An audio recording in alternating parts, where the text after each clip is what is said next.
The war in Ukraine has exposed the double standards of the West. Here's how.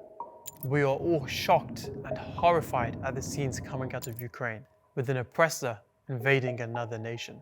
However, amidst the entire crisis, we can't help but notice an underlying double standard emerging from the way the world is responding. Ukraine isn't the first country to be invaded illegally. In fact, it's not the first country to be invaded by Russia. As we speak, there are Russian jets flying over Syria. Yet we have media commentators consistently highlighting that Ukraine is different and worthy of our sympathy.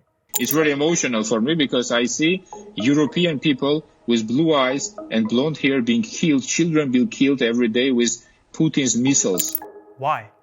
Because they are civilized, European, Christian, and have blonde hair and blue eyes? You know, this is a relatively civilized, relatively European. And this is not a developing third world nation. This is Europe. These are Christians, they're white. Why do we consistently need to be reminded that these aren't Arabs, Muslims, Afghans, or Syrians? Do you need to be a Middle Easterner to be qualified as a refugee? This isn't a place, with all due respect, like Iraq or Afghanistan. And don't get me wrong, of course we care about the Ukrainians, but why do we constantly need to be reminded that these people are different and therefore worthy of our sympathy?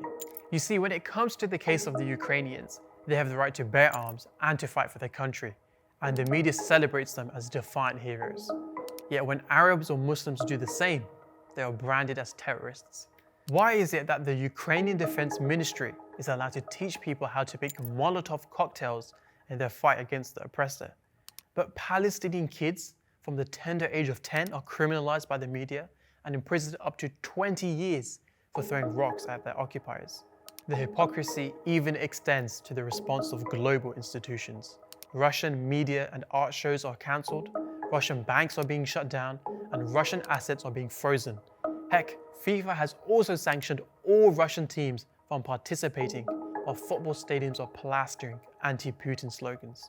Why is it okay for football players to speak out against Russia, yet we saw Mesut Ozil shunned for speaking out in support of the Uyghurs, and Celtic fans fined for waving the Palestinian flag? And when we look at the responses of world leaders, we see the exact same hypocrisy.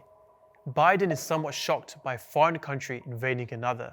Who in the Lord's name does Putin think gives him the right to declare new so-called countries on territory that belong to his neighbors? But will never say the same thing about Israel invading Palestine.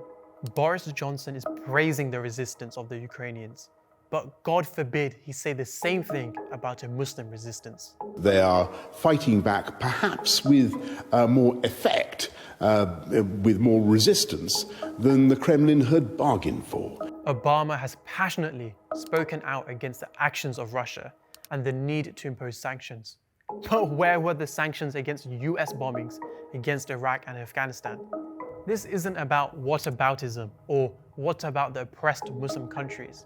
We are not trying to deflect attention from Ukraine at all.